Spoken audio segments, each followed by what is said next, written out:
All right, welcome to today's Ask a Specialist webinar series. Today we're talking about the topic of screen time for apps and technology. And today we're presenting it in the form of a panel discussion because there are a lot of different opinions and thoughts on this topic. But we're going to be covering some ideas about what is ideal use of screen time and technology for children. Las Cumbres Community Services has been serving families of northern New Mexico since 1971. We began our service in Los Alamos County 50 years ago and currently provide a wide range of services for families in Santa Fe, Rio Arriba, Taos, and Los Alamos counties. You can check out our website and the services that we offer in each community. All of our services are free of charge. Thanks to a grant from Los Alamos County, we've currently expanded our services in Los Alamos, which is how we're able to put on this web series.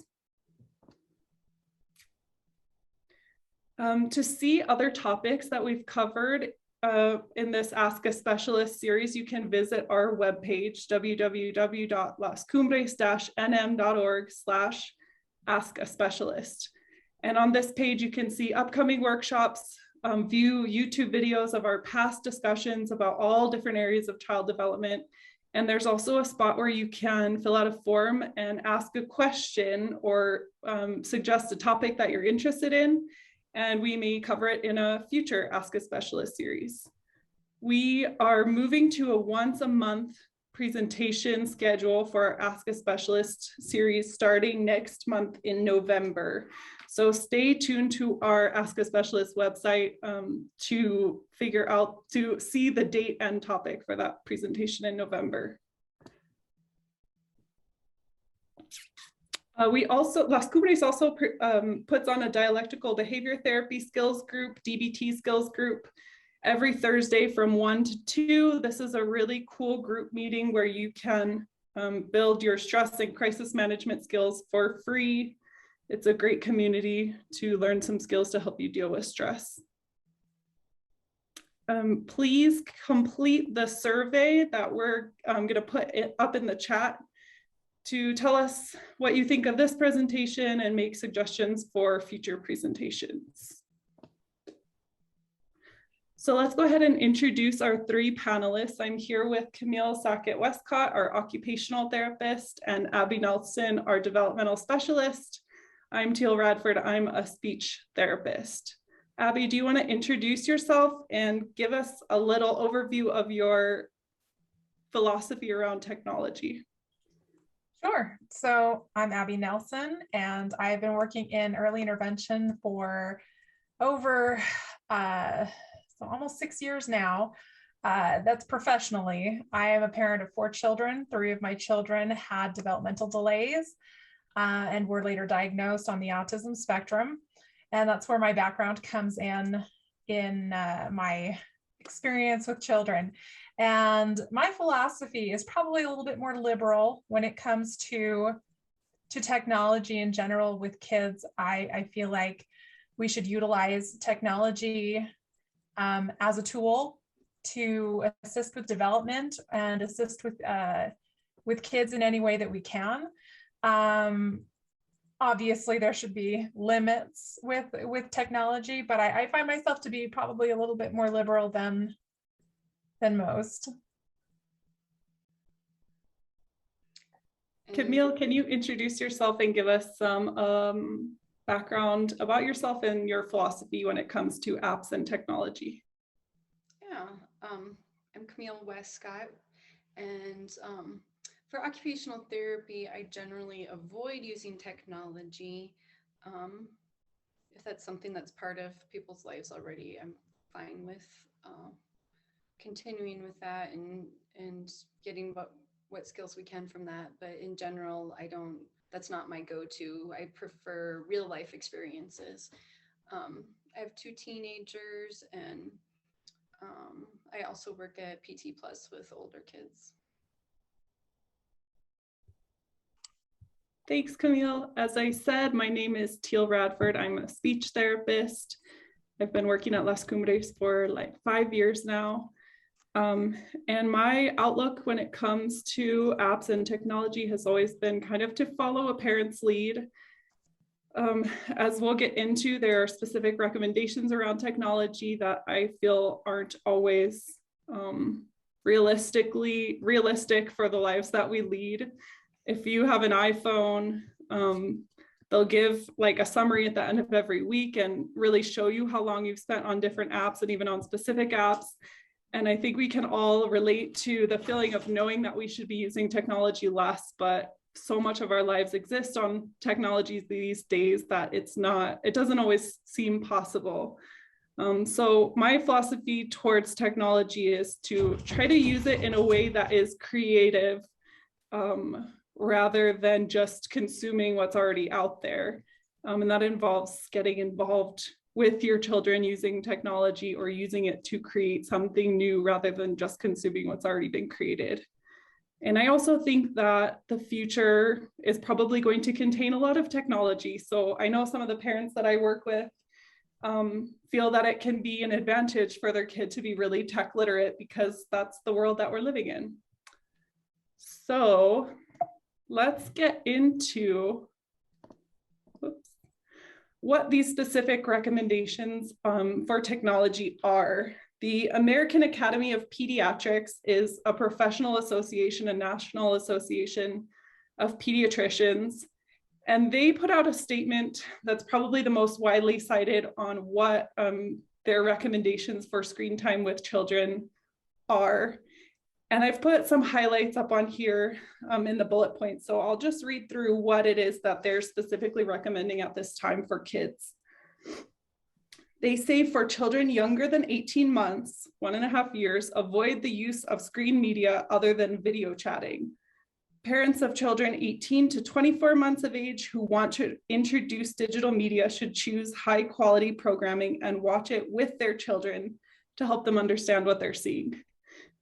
So this is basically saying for any kid under 1.5 years, no screen time if we can help it. The only exception would be video chatting, which obviously became really vital during COVID.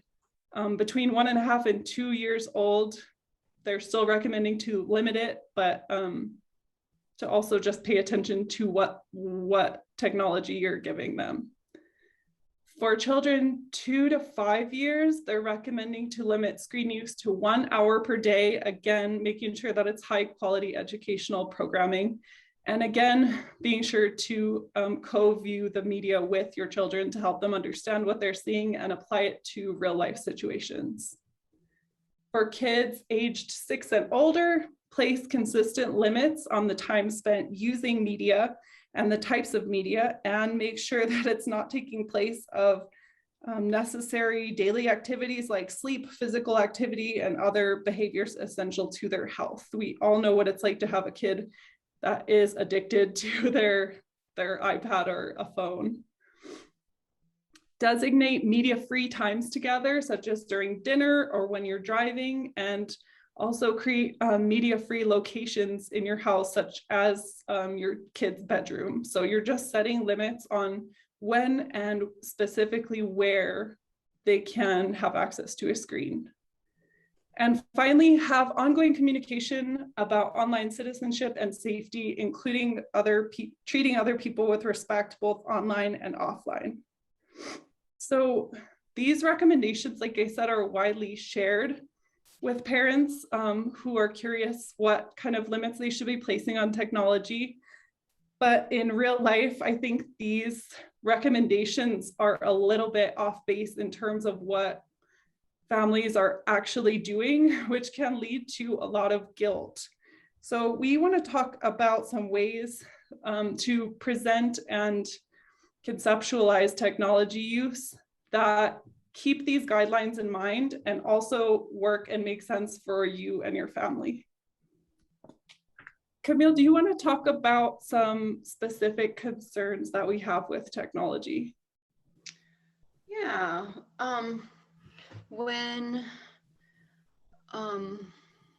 kids are spending more time with the screens, then they're having less interactions. I guess I'm jumping to the middle here, that missed opportunities for movement and free exploration.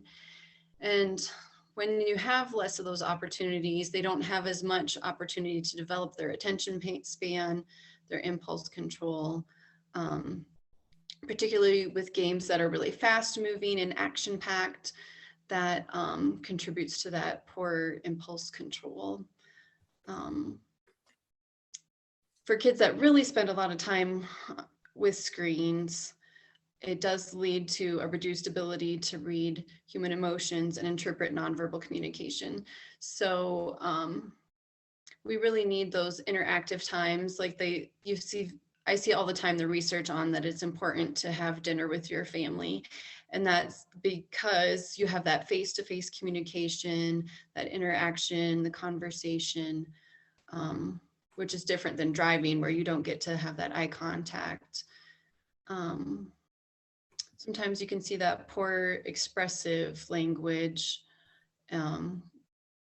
at 36 months. Teal, did you have more specific, you did some of this research. Is there more specific information about that?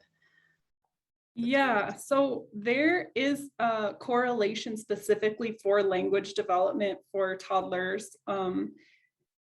We have found that kids that watch excessive screen time every day often or can have poor expressive language by the time that they're 3. It doesn't affect receptive language or their understanding.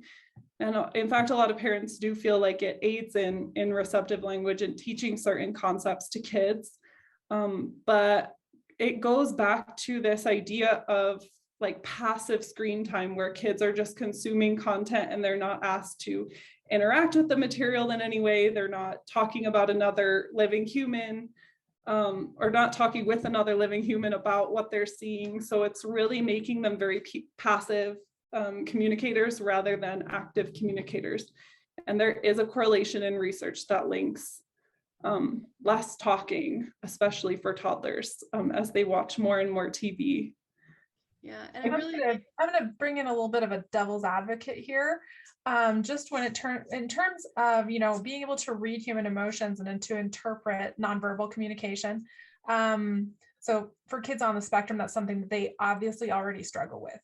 I found that shows such as Shaun the Sheep, which is a show that has absolutely no dialogue at all.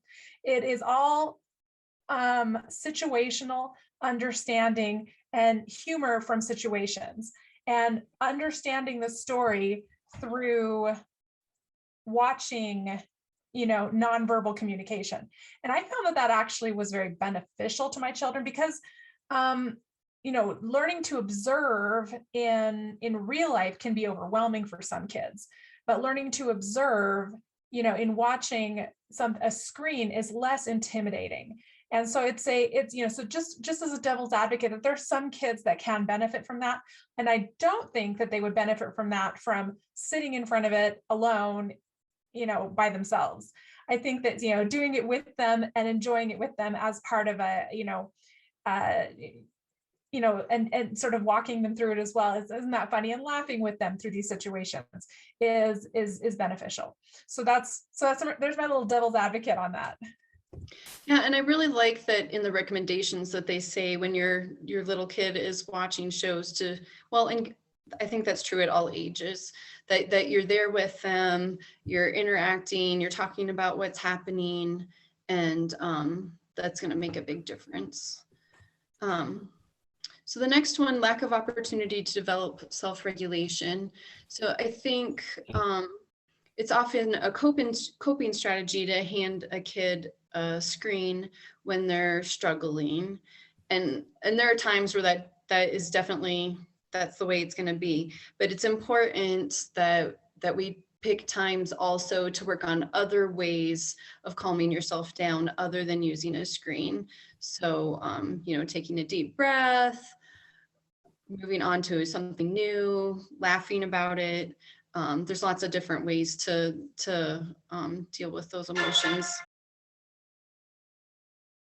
I totally agree that there are so many, I think building that skill set is really important. I think using a screen in an emergency as an emergency tool for a child who is really overstimulated and panicking. When I took my very sensitive children to Disneyland, we even set aside time specifically to put headphones on and give them screens for about an hour to sort of reset, calm down, check out. And we use that as a coping tool, because when you're in a situation where there is a lot of stimulus, it's, for them, for my children anyway, it was a really good way for them to check out. But I totally agree with Camille that kids do need those coping strategies to regulate themselves beyond just using technology. Yeah, and being aware that your child is using it to check out and not letting them be checked out all day long. I think that awareness is pretty key in that scenario. Absolutely. Yeah, and then the last possible concern here is difficulty applying skills in real life. So that can be called generalization. So sometimes kids can learn something on a game like counting skills or colors, but then when it comes to real life, they can't use that skill in real life also. So that's an important thing to watch out for too, that it's a lot easier to be able to use a skill in many different situations when you're practicing with real life objects. Yes, and I want to skip back up to the first two bullet points as well, because when you start to pay attention to the way that a lot of TV, specifically that's TV and movies that are marketed towards children, you will start to notice how quickly these producers have figured out to insert a lot of like rapid scene changes. So every time that the scene on the screen changes, it reorients your kid to pay attention again. Oh, like don't check out, watch this, pay attention here. And for a lot of kids, movies and TV, that is literally like every second or every couple seconds, they're switching to a new camera lens, a new view. And so that gets kids' brains acclimated to like really rapidly changing stimuli.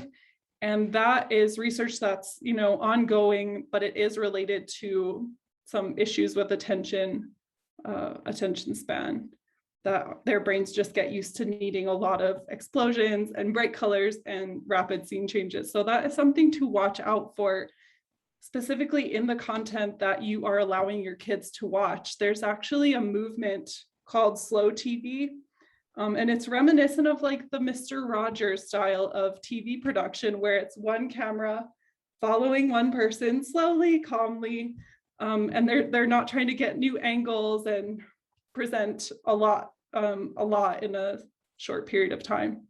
So just something to pay attention to. I also agree that by like the content, I think is so important, that you need to focus on, sort of guiding kids in what they're watching and being aware of what they're watching and enjoying and participating with them.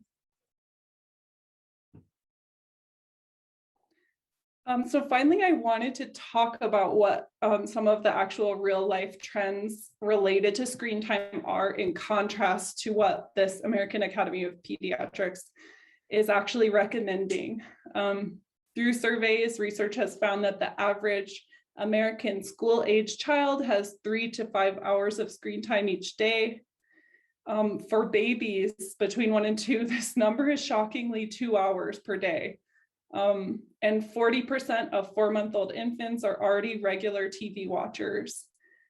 70% of American children have their own TV in their room, making it really hard to know what and how often they're turning it on. And obviously, all of these trends probably say more about us adults than they do about kids, because a lot of the hours that they're marking as an infant watching TV is actually us watching TV and our infant watching TV next to us or behind us or near us. So this is just to kind of make you aware that you can also monitor and try to change your own screen time habits to improve the health of your kids' screen time habits as well. And parents do have really good reasons for using screen time. Sometimes like Abby said, screens serve a valuable purpose in our modern parenting paradigm. The three most common reasons cited by parents for allowing screen time are 29% believed that the media that their kids were watching was educational or good for their brain. 23% said that viewing or having screen time was enjoyable or relaxing for their child. This is getting into what Abby was talking about, that regulation or letting them take a little break. And 21% use these media as an electronic babysitter so they could do other things. I always think about when I see parents out to dinner and they have their kid on an iPad, sometimes mom and dad want an hour where they can talk about grown-up things. And if this iPad helps their kid kind of be quiet, for lack of a better phrase, for a little while, then we're going to go ahead and do that so that we can have date night. And all of these are valid reasons to use screen time. I will say I have been guilty of, I need to do the dishes and make sure my kids don't destroy the house. Let's turn on a show. You can watch this. I will say that my kids are really, they have had limited attention when it came to television. So I had to, sometimes I would even like withhold a show that I knew that they would pay attention to and save it for those times that I needed them to just, where if I needed to get something done when they were small. That I am totally guilty of doing that. And I think I probably carried some guilt about that when they were little. I don't anymore, because it is what it is in this, in parenting, and sometimes you're just surviving. But I will say that while I know that some parents will use in public a tool such as an iPad to keep their child quiet at a restaurant, I will also say that sometimes that is a tool for regulation, especially for a kid on the spectrum. A restaurant can be a very overwhelming sensory place for a child. There's a lot of noise, a lot of people. And so that sometimes that is actually a tool to help a child regulate themselves. And not just because mom and dad want to be able to talk, because my son can hear everything and absorbs everything, even when he's on a device. But sometimes it's just to have a family time together but help a child to be able to tolerate that situation. Because sometimes a kid just can't tolerate the sensory experience of being in a restaurant, but you want to experience it as a family and you want to go out to dinner as a family. So sometimes it's a tool and not just a way to sort of keep the kids quiet. Yes. And one final statistic I wanted to highlight is just in this survey, 32% of parents reported always watching TV with their children, with their toddlers, I believe this was specifically. And I only put this statistic on because this is one of the best recommendations to make screen time healthier for your kid, is to view it with them. So this is a definite area where we can all improve, just spending more time consuming with your children, whatever it is that they're watching, talking about what they're seeing, talking about what it means, and drawing correlations to their own experiences in real life. There's definitely dark days of Thomas the Tank Engine with my children. So I know this feels cruel for some children's programming. I'm thankful for a lot of programming that is actually enjoyable to watch. So yes. Thomas the Tank Engine, that was hard. All right, so Camille's going to talk about some ways to introduce and set boundaries around technology with your children, because this is really important part of using screen time. I think most parents are using screen time. It's part of the world we live in, but how do we develop the awareness and set the boundaries that your kids need to have healthy relationship with technology? Right, yeah, definitely. I think the biggest thing is to make a plan and be consistent. So there's a few different things here along those lines. I always think of the witching hour, like it says here, when you're cooking. And as Abby said, you can save your screen time for that time of day. If that's like your most desperate time of day that you need help, that's the time to put on show. You can still be watching and asking questions from the kitchen while you're cooking, or, you know, there's maybe other times a day that you know are going to be challenging, and you know, you're going to need the kids to settle down. If you want to try to stick to that hour a day, definitely plan ahead for when you're going to use that. And the more consistent you are about the way you use screen time, the better your kids will adapt to those restrictions, because they'll know what to expect. I love this idea of preparing alternative activities, having a busy box, having a box of toys that are just for those times when you're on the phone and you need to talk to somebody. And then there's special things to do when you can't share attention with your kids. And definitely, we always have to be prepared for pushback and tears. But Mom, Sally gets to do it, that kind of thing. Just knowing that that's okay, that it's a good lesson for your kids to know that when you say no, you mean it, and to learn that they can't always get what they want. That's that consistency again. A timer is a nice way to set time boundaries. So if it's not a show that has a definite end, if they're on a game, using a timer is something that gives that consistency. And it also kind of removes the responsibility from you a little bit. The timer said it's time to quit. You know, it's not so much on you. And that's some of the apps we're going to go through today include timers. So we'll get to that. There's so many choices for parental controls now. You can limit time on specific apps, games, or you can just set an overall limit for screen time on a specific device. So those parental controls are super helpful. We found that especially helpful as the kids have gotten into school ages and gotten into, and you know, and they get into games like Minecraft and Terraria, and these are probably ones that, you know, people haven't heard of or yet if you have much younger children, but it's coming.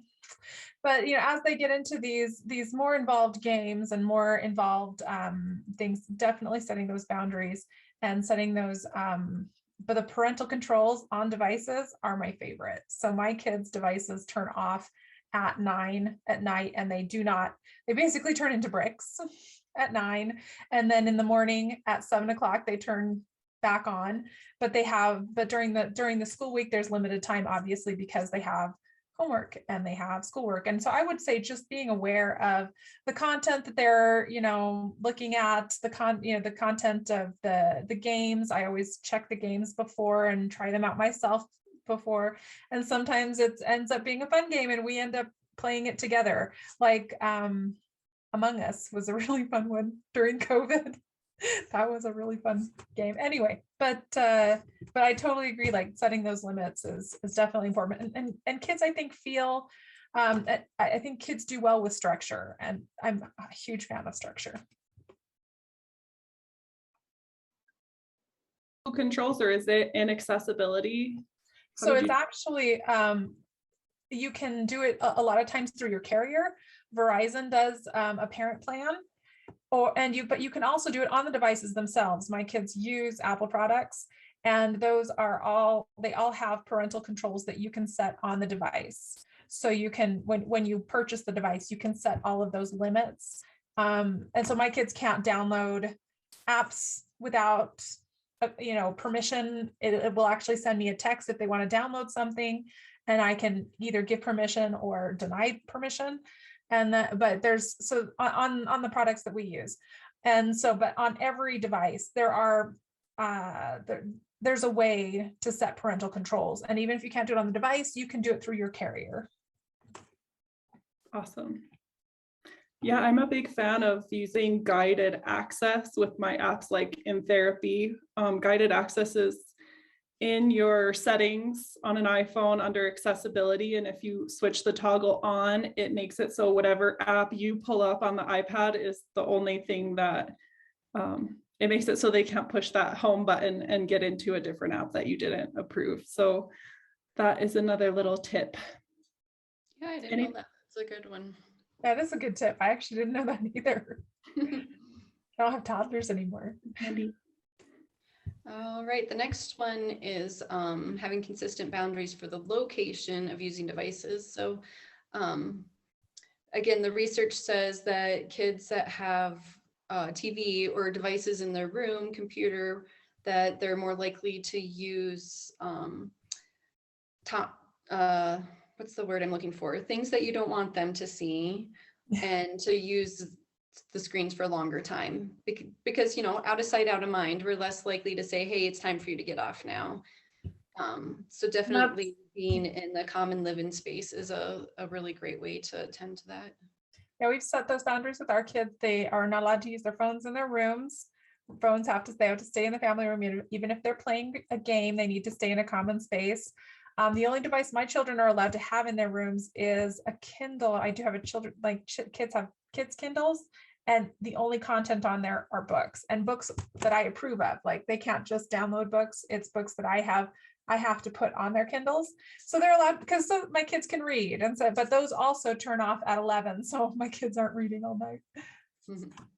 It sounds like you have done a great job normalizing these boundaries for all of your kids. Like, they expect it, they know what the boundaries are, what the rules are, and that's just how it is.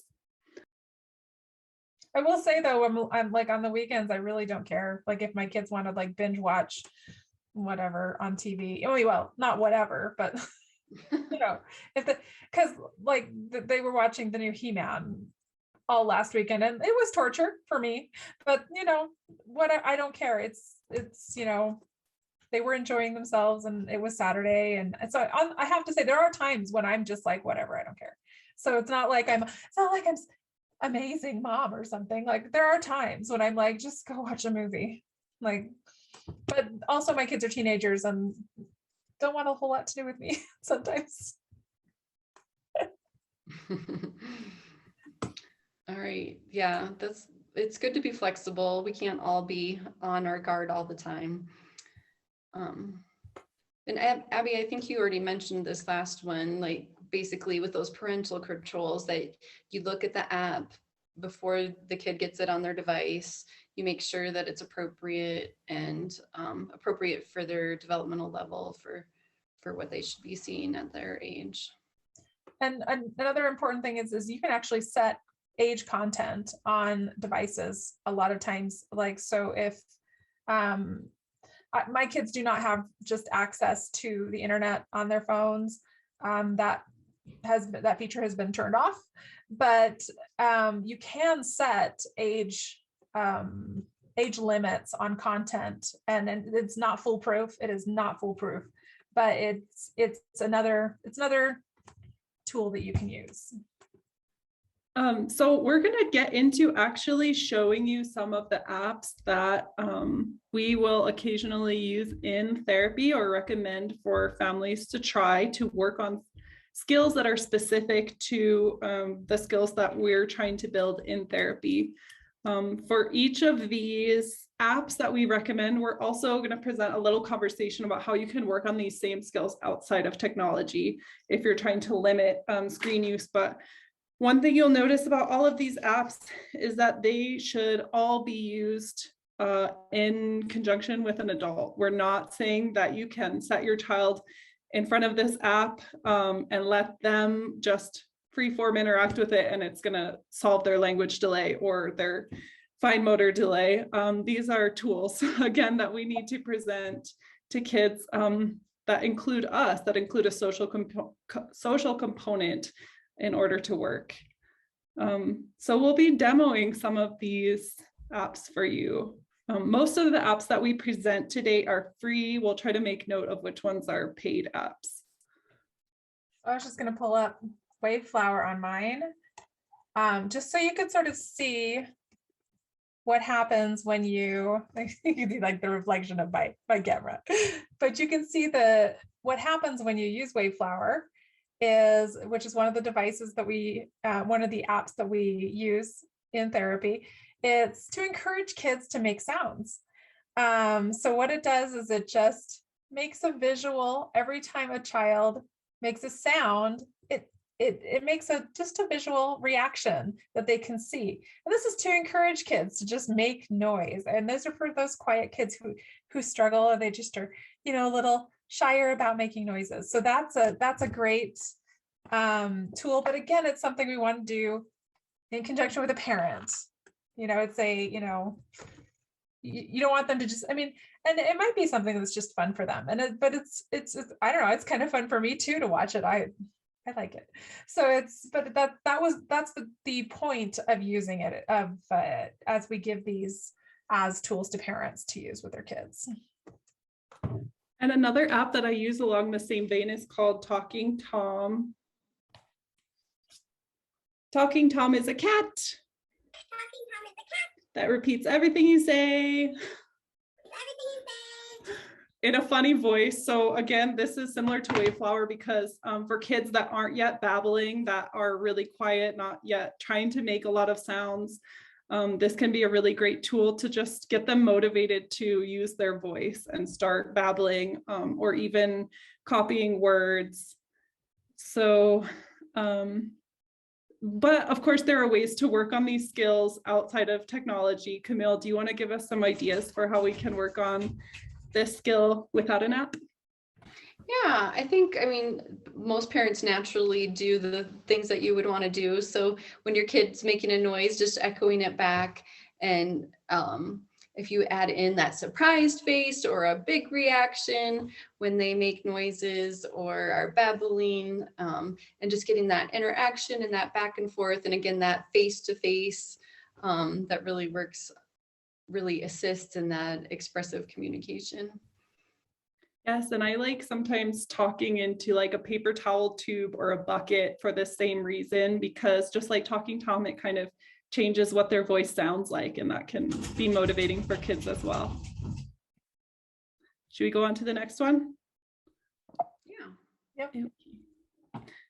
So our next grouping of apps are apps that help us work on the skills of isolating a pointer finger, a fine motor skill, some cause and effect, an understanding of I do this and this happens, which is a cognitive skill, and also regulation.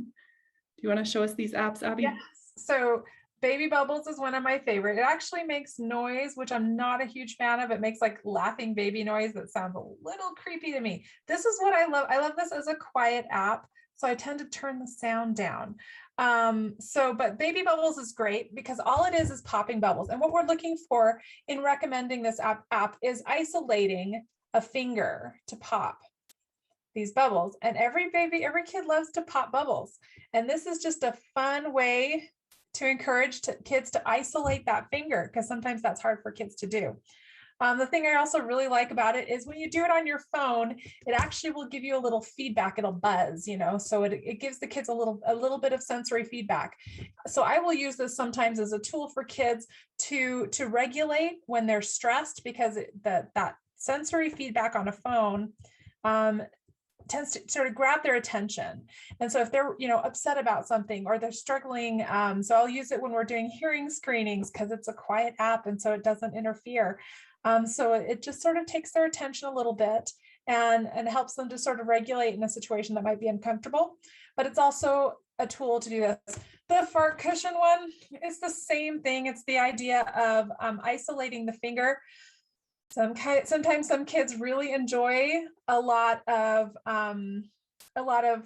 noise, and that's what the fart cushion was. And it's not my favorite, but it's just when you push it. Oh, and I have the sound down. Thank goodness, because it's actually really loud. So when they touch it, it makes a fart noise. It's terrible. But some kids, like, it's not my favorite app, but sometimes it really gets those kids doing it. And the point of isolating that finger, that's a developmental step for, pointing to look at things. And it's a fine motor control thing. So it's not just so kids can tell you that they want that snack over there. It's to learn that fine motor control of the hand. Right. Yeah. When you get that one finger out there, it starts to lead to being able to do that pincher with the fingertips, and lots of being able to do the finer things, like you say, fine motor. So the baby bubbles is really great, I think, for kids that when they're doing the bubbles and real life bubbles and they are upset by the wetness of it, or like some kids, I'll see them blink every time because the popping is really hard for them. So I think the app is nice for the kids that can't handle regular bubbles. The great thing about regular bubbles, which is what I would propose as an alternative, is that you have that depth. There's that third dimension, the distance, how far it is from you. So there's a lot more visual motor control required with real bubbles because you have to figure out how far away they are. You have to figure out how to get to them, you know, how to make that intersection with their movement pattern. So there's a lot more skills involved with actual bubbles. Plus, like I said, the sensory aspect of it, of dealing with getting your fingers wet, feeling a little slimy, having that little pop right next to you.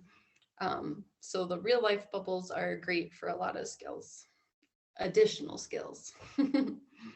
More of a global, like you're experiencing. It's a lot more learning to cope with a lot of different sensory input. Right, it's a multi-sensory activity for sure. Okay, our next set of apps are the Peekaboo apps. And sometimes we'll use these apps in therapy for a kid who's just working on developing vocab. I'll use them to practice waving hi and bye. And Abby also loves how repetitive they are. I do. I love it. And I also like that it has an end. The nice thing about Peekaboo Barn is it has a beginning and an end. And I usually use Peekaboo Barn because that's the one I don't know, it's Old MacDonald had a farm. I really like that one. Peekaboo Barn's my favorite. But it has a beginning and it goes through all these different animals, and it also is hard to get out of. So that's what I like too. So, but if you push play on it, it sings a little song, and then it makes the sound of an animal. And then the child needs to open the door. Hi, turkey.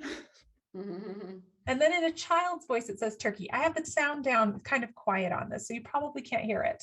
But it says turkey in a child's voice. And there's a lot of different ways you can use this. You can use it, and I would always encourage a parent to use it with a child, is you say hi to the turkey, and you say, and you can say the word turkey and repeat it. And then as they touch it again, you wave goodbye to the turkey. And then it does another sound. So then you'll hear the sound of the next animal. So it goes through a series of animals. And then at the end, the animals all go to sleep. So there's a really easy way to say, oh, we're done using this, which is a really nice end to because a lot of times with kids, they want to keep going and going and going on a device. So that's what I really like about the Peekaboo Barn and the Peekaboo apps, is there's a beginning and an end. So, but if you're working on basic vocabulary, it might not be functional vocabulary because it's, identifying things, but I think that repetition has value. Yeah, and I think some of the alternatives include making part of your routine, flipping through books and doing the same thing.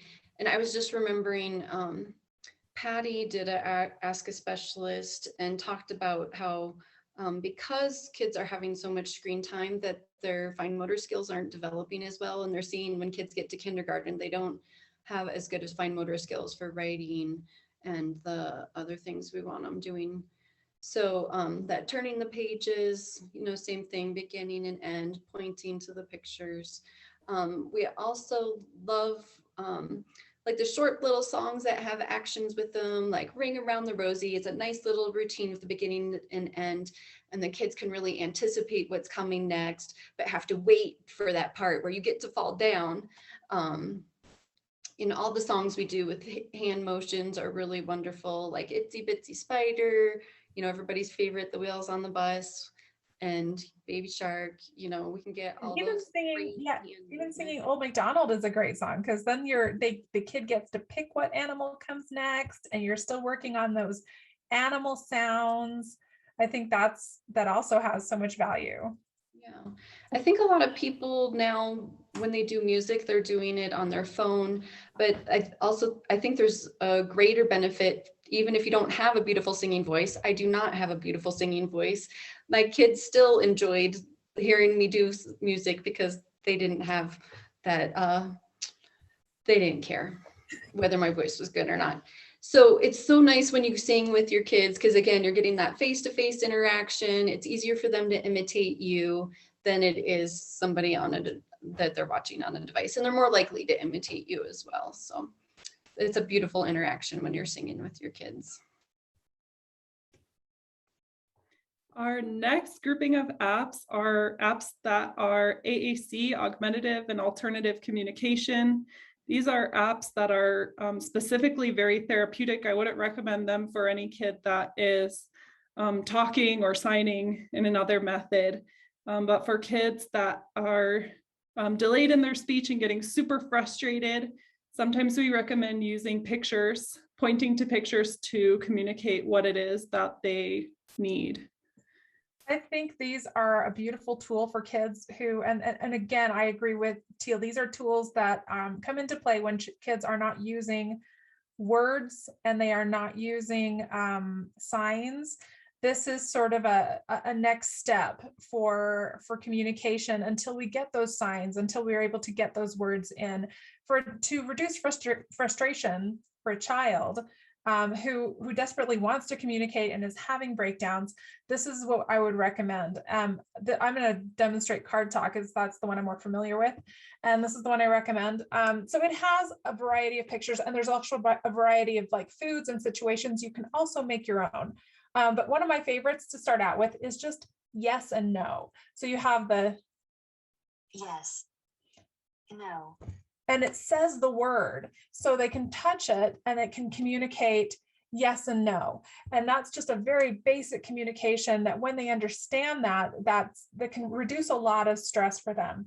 But it can also do foods. So you can do, and it has a little picture and they can touch it. bananas, And it does get a little bit more complicated. You can actually put things together, such as, so if you go to, I want, and then go to foods, bananas, and then you can push play. And it'll, if I can do it.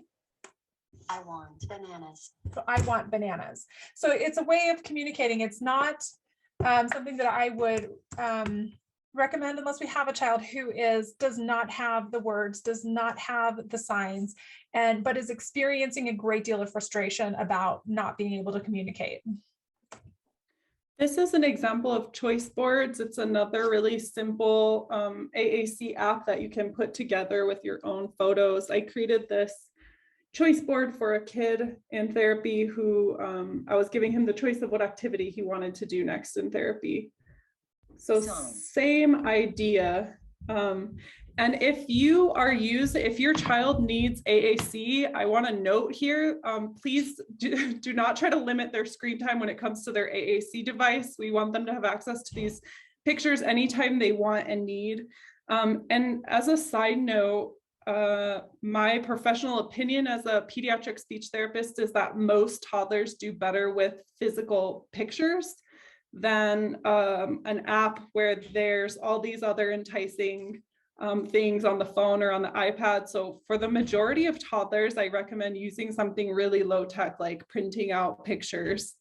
And yeah, like I said, if your kid does need AAC, please give them access to it whenever they want. We don't have to worry about screen time limits when it comes to that.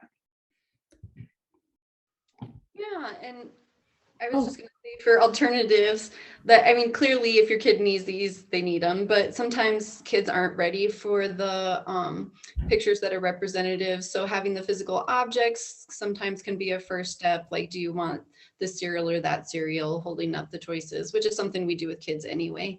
And then sometimes taking photographs of the actual items, which I guess you could do on that. That's what you did do on the Card Talk. So those are kind of progressions, is having the actual object, having photos of the actual object, and then having those drawings that represent them. Good recommendations. Snapchat is an app that we might not think about for children, but there's one specific filter that me and Abby have found can be really motivating to help kids that are working on being more aware of their mouth and how it moves and what kind of sounds it can make. And we'll also sometimes use it to encourage kids to copy sound effects or copy words. So I don't think we're going to demonstrate this one, but I put a picture up there of how the filter changes the appearance of your face, and you can see why it would be helpful for working on these skills. It's just really highlighting that part of their mouth, and kids usually think it's funny, which is motivating. And it's something you can do with your child. It's a really fun, time of shared enjoyment. You can make videos and play them back and save them. And it's something that, and even in later years, you can revisit as a fun activity that you shared with your child. So I found that kids really respond well to that silly, the silly faces, the silly filters you can do. And, and doing it together with your child is a really fun activity. It's not something I would definitely not say, just give Snapchat to your child and allow them to explore. I would say that is a time of absolutely shared enjoyment of making videos together, and the silly voices you can put on it. And but it also, the main goal is to get kids moving their mouths and moving them in different ways. Yeah, so the great thing about this is that kids are getting visual feedback. So sometimes kids just don't register very well what's happening with their body parts. So it gives really nice visual feedback, which you can also get when you're looking in a mirror together. You stick out your tongue, they stick out their tongue, or if you're face to face trying to get that copying. But the mirror's the best at still getting that visual feedback, so they can see, well, I tried, but it didn't really work that time. I tried to stick out my tongue, but it only got out to my teeth. Let's see if I can get it out even further this time. So the mirror is another great way of working on that same skill. Awesome. Our next app is Basic Sounds. This is an app I'll sometimes use for kids that are working on copying animal sounds or other environmental sounds. Those are often some of the first words that kids are able to copy. This is what the app looks like. So you can choose, the ones I use the most often are the animals.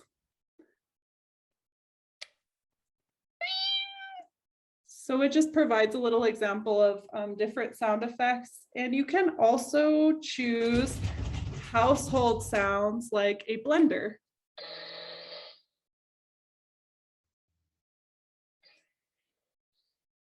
So that can be used to help kids who are struggling with auditory processing, listening and following directions, or making sound effects. Yeah, and a way you can work on that in everyday life when you're not using a device is just when there are noises and you notice your kid turning towards it, saying, what was that sound? And labeling it for them. And when they don't notice it, doing the same thing, like, did you hear that? I heard a bird. And we talked about, when you're out walking, kind of doing it like a scavenger hunt, like, oh, what was that? I heard a bird. So as you're going around town, just pointing out different sounds and not just sights. I think we tend to label the things we see, but not always the things that we hear. And when you brought that up as we were talking and preparing for this, I thought that was such a fun idea, doing that auditory scavenger hunt, and even doing pictures maybe that you can cross off on a paper. A car. We heard a car. Did you hear the wind in the leaves? Did you hear the bird tweeting? Did you hear a bird tweeting or a bee buzzing? All these different sounds that you can explore. I thought that was such a great idea, Camille. Our next app is called Social Stories. This social stories are something that were around way before technology was. You can find them in book form and PDF form, but there's also this app that I really like. It is a paid app. I think to unlock most of the stories, you can buy them one by one or buy a subscription to all of them. But Social Stories just walk children or adults through what to expect in a new situation. So it can help kids practice social skills, understand a routine, or prepare for an event that they might not be familiar with. So I can show you an example. This is what some of the different options for social stories are on the app. I guess I'll choose potty training. Everybody goes potty every single day. I go potty too. Sometimes I need to pee, and sometimes I need to poop. I do not like it when I go potty in my underwear. It is wet and feels bad. When it's time for potty, or when I feel like I need to go potty, I need to stop and go. So the story goes on, but just to give you guys an idea what to expect there. I think that has a lot of value. I mean, I know there's a lot of books that sort of tell the same kind of, go through the same kind of routine. But to have all of those, situations in one place, I think that has a lot of value, especially for kids who are on the spectrum, who need a lot of repetition for social stories to help them learn. So, and I've always utilized books for that. I did, because I didn't have the social stories app, but actually but I do see that it would have a lot of value for kids. Yeah, I love that they're there, they're pre-made, you can access them immediately. Not everybody has time to make a social story. For younger kids and for those that respond better to photographs than drawings, it is nice if you can make a picture or make a little book with a picture of the actual kid doing the things they want them to do. The research has shown that kids with autism respond better with a picture of themselves rather than somebody else.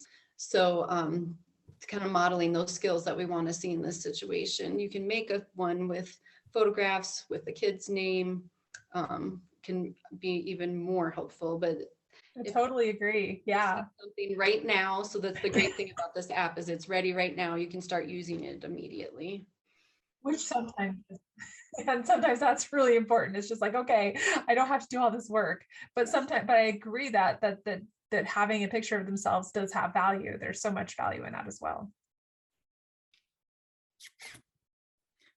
Our next apps are something called visual timers. These help you as a parent establish even routines around technology or the length of time a kid can watch a TV show, and also help kids understand the passage of time if you are just trying to get them to wait 5 minutes or something like that. I just realized I don't have it on my iPad. I have it only on my phone.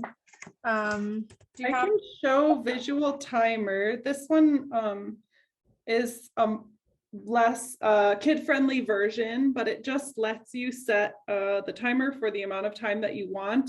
The visual aspect is this red bar, and when you press go, the bar just slowly shrinks down, so the smaller the piece of pie gets, the closer to the end time it is. So for kids that can't read numbers and can't read a clock, it's a great way to highlight the passage of time. So this one is the other one, which is the countdown timer. And this is a great one. You can set the time for it, and you can set it, you can do this for, an activity that you're doing, or, and it's just a visual, and doing it on something like an iPad or a phone, it makes it easy for kids to check. So what it does is 10 seconds. So it's done a 10-second timer. You can do this without the sound, obviously, and it displays through those 10 seconds, the time goes, and then a picture reveals, which makes it a little bit more fun for kids. So that visual timer can be really helpful sometimes. So because they just need to see something, and they do sell, visual timers for kids with special needs. And I did use one with my children. They're expensive. I felt like $40 was a lot for a clock, but it had a green light, and then a yellow light, and then a red light when it was time to stop an activity. And I found that visual to be very helpful for kids, and that it was a gradual progression. It wasn't just like time to stop. It gives them sort of that grace period of being able to transition for themselves. But there are other ways of doing it as well. Yeah, if you're in a situation where you can't use the app or you just don't want to, using the same words consistently to say, okay, we're almost done. So like soon it's time to leave, or you have 1 more minute. With toddlers, it doesn't even have to be 1 minute, just as long as they have an understanding of 1 minute means that it's time to wrap up. They just need that time to let their brain switch over, change gears to get through that transition. So having that consistent routine of saying, okay, we're leaving soon, it's 1 more minute, whatever words you want to use, as long as you're consistently using those same words, it has a similar effect. Some kids really song is one of my favorites, you know, because once it's like, oh, we're almost ready to go, we need to clean up, and so you'll sing the cleanup song, which a lot of people use, so I'm not going to sing it because I don't want to. So, but you know, or just even having a song that you sing, or you know, to help their brain sort of transition from one activity to another, can reduce the emotional reaction to stopping an activity that they're finding enjoyable. Yes. This next app is focusing more on pre-academic skills than toddler skills. For a lot of kids under 3, we don't recommend focusing on numbers, letters, colors, and shapes. But if that happens to be your child's area of interest, or if we're talking about a more preschool age population, we wanted to include this app because it has some great pre-academic concepts. I really love this app. Mostly because it reduced my guilt about giving my child something to play with a device, because it's academic, right? It's good for them. Teach Me they do great. They actually do Teach Me preschool all the way through Teach Me. I think they're doing up to 4th grade now in terms of what skills they'll do. It's more it increases in complexity in terms of math and in concepts, and in, you know, so they'll have them like write the letter rather than just, you know, touching the letter. So as it increases in complexity. I had a child who was sick a lot. He was hospitalized quite frequently. And so this was something that I could give him when he was sick. And I felt a little less guilt than having him just watch television, or just because there wasn't a lot that he could do when he just didn't have a lot of energy and he was tired. So I utilized the Teach Me apps and similar academic apps, because then it reduced my guilt as a parent in, you know, giving my child a device to entertain them as they were not feeling well, or if they're in the car. Honestly, that's why I love these apps. The Teach Me Preschool, and they are only available on, I believe they're only available on an Apple platform. I don't think they're available on, but I know that there are other academic apps as well. So, but this is the one that I used for my kids.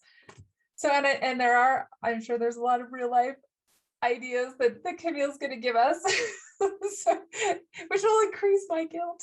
But that's what I used when my son was sick a lot. I'm going to steal a example from a book called The Out of Sync Child Has Fun by Carol Strock Kranowitz. And she talks about, you know, if you're working on counting, why do oranges on the screen when you could use real oranges? So you're getting that texture, you're getting that smell, you can roll them back and forth, you could roll them into a paper bag. There's so many things you could do with them. And again, you're getting that interaction, and those face-to-face interactions are great. There's, you know, unlimited examples of real life ways to work on these things, but I understand too that you don't have to feel guilty, Abby. Their place too. Awesome example. So this is an app that's more directed towards parents than children. And Camille wanted to talk about this app a little bit in terms of what is causing kids to gravitate towards technology, and how to know if you should involve maybe an occupational therapist. So you get to choose, because this is for regulation. So for, you know, we talked about kids that you might want to hand them a device because they're having a hard time calming down. And if you're finding that that's happening a lot, then that is a good time to think about talking to an occupational therapist. If there's some sensory issues that make it really hard for your kid to feel okay, not be overstimulated, not be bouncing off the walls, just be able to be calm and focused. So this app is a way of accessing some ideas to help kids regulate.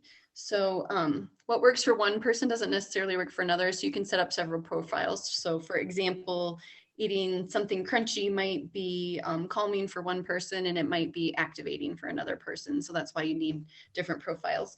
So I'm just gonna do the home activities. And you get to choose if you want to limit the time or not. I'm going to do no timer. And then you talk about, how am I feeling? Do I feel just right? Am I feeling slow and sluggish? Am I fast and stressed or fast and hyper? And I love that they discriminate here if you're stressed or just hyper. And then it gives you some choices. What are some things that I could do right now to get to that just right place if I'm feeling fast and stressed? Blowing bubbles, doing crashing play, standing on one foot, sitting and doing puzzles. So it's just a way of accessing when you're like, I don't know what to do with this kid right now. They're bouncing off the walls, they're driving me crazy. So this app can give you ideas of how to help your kid regulate and get just right. Or yourself even. I actually really like that the ideas, because sometimes especially in the moment, when as a parent you're overwhelmed, you're stressed, you're like, I don't know what to do, and just to have that quick access to ideas to help your kid regulate is amazing. And I will say though, nothing beats an occupational therapist. Thanks.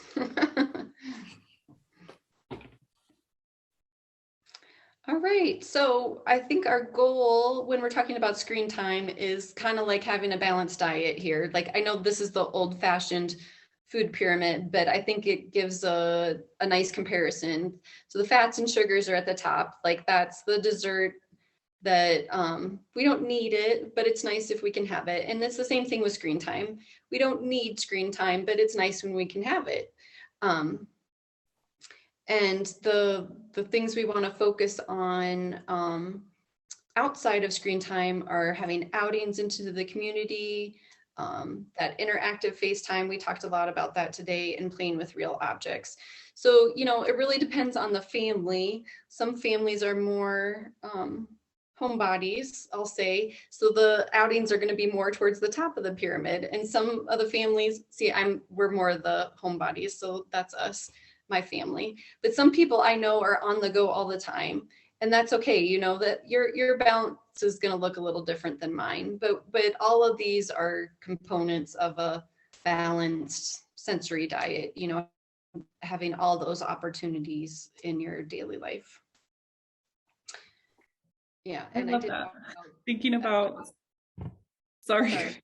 I just love that analogy of thinking about screen time as sweets and fats, like the cherry on top, but not the bread and butter.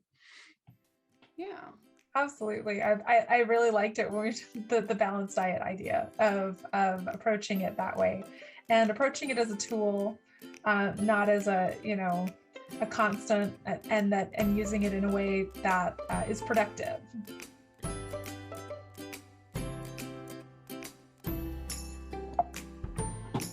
And that is our presentation. If you have any questions or thoughts on this topic, feel free to type your thoughts in the chat. Also, remember you can go to our website, lascumbres-nm.org/askaspecialist, and give us topics that you are interested in for a future Ask a Specialist. Also, please use the chat to fill out our survey for today's presentation, and let us know what you thought of this workshop. As I said, we have our next Ask a Specialist coming up in November. Stay tuned to our website to find out the date and topic of that next presentation, and thanks for attending.